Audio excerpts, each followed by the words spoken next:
Shocker, Iran's new fighter jet isn't new at all. In February 2017 I published an article on the Iranian CK, Thunderbolt, fighter. Billed as Iran's first domestically built jet fighter to enter operational service, the CK. Fast forward a year and a half later and we are again greeted with headlines for yet another 100% indigenously made fighter jet, this time a state-of-the-art two-seater called the Kausar. And yet it appears identical to an F-5F Tiger II two-seater jet. If anything, it is far less original than the CK, which has airframe modifications including enlarged strakes and twin vertical tail stabilizers. The Kausar doesn't appear to have any external changes from the F-5F. How was this jet even worthy of the photo op with Iranian President Hassan Rouhani in the instructor's seat for Iranian Defense Industry Day? It happens there really is a program to build a combat-capable Kausar advanced jet trainer. It simply wasn't the aircraft on display this summer.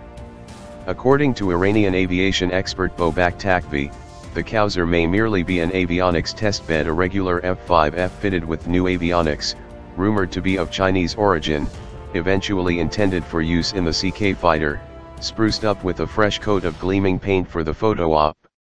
The testbed used may date all the way back to Iran's first attempt to reverse engineer the F-5 in the 1990s, the Azarak Sher. This was because the real Kausar 88 wasn't ready yet. Iran had announced back in 2013 it was developing a Kausar 88 trainer which could also serve in the light attack role. In 2017, footage of a prototype undergoing taxi trials was unveiled, which you can see here. Though influenced by the F-5, the prototype is a different airplane and is much shorter. Interestingly, it bears a striking resemblance to the Taiwanese AIDC At-3 jet trainer. Details are scarce, but the actual Kausar 88 apparently would have a digital glass cockpit using 3 multifunction displays and uses 2 J85-13 turbojet engines reverse engineered from the F-5. The public has had short memories as President Rouhani also attended a ceremony showing off the Kausar 88S in July 2017. Even the most uninformed observer can compare this Kausar to the one displayed August 2018 and see they are not the same airplanes.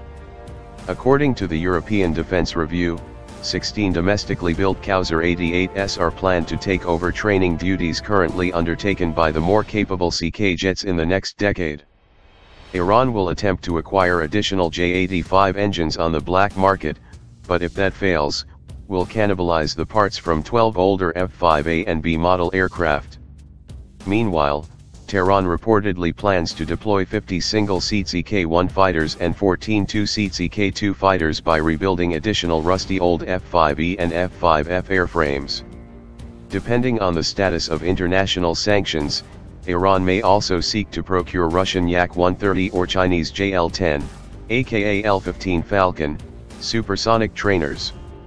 Versatile trainer/light attack jets continue to be popular with militaries across the globe, from China's L-15, to the Nigerian Alpha jets fighting Boko Haram, to South Korea's Fa-50 Golden Eagle, which has seen a lot of combat in the Philippines.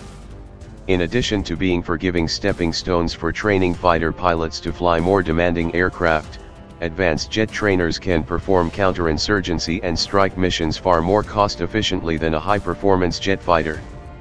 Supersonic trainers with radar can also perform light air defense duties. Of course, these are not the sort of aircraft one uses to fight off F-15 Eagles or F-22 stealth fighters, which is precisely the major threat Iranian defense have to worry about coming from the United States, Israel, and Saudi Arabia. Instead, programs like the Kausar reflect Tehran's plans to shore up fighter pilot training and sustain the number of operational airframes, capitalizing on the raw material furnished by America prior to the Iranian Revolution if international sanctions curtail foreign procurement, as seems more likely since U.S. withdrawal from the nuclear deal. The latest episode with the not Kausar fighter illustrates yet again the casual dishonesty of Tehran's propagandists. Iranian industry wanted to display the Kausar 88 for an expo, which does appear to be a real airplane.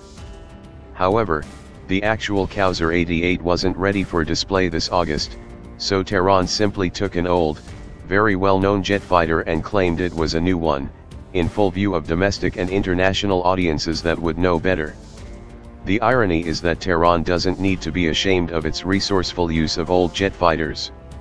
In the 9-year-long Iran-Iraq war during the 1980s, Iranian fighter pilots fought one of the most intense air wars in recent history defending their home soil. Though higher performance F-4 Phantoms and F-14 Tomcats shot down dozens of Iraqi fighters, and suffered losses in return, even the F-5s chalked up a number of kills against MiG-21 fighters and Su-20 attack jets.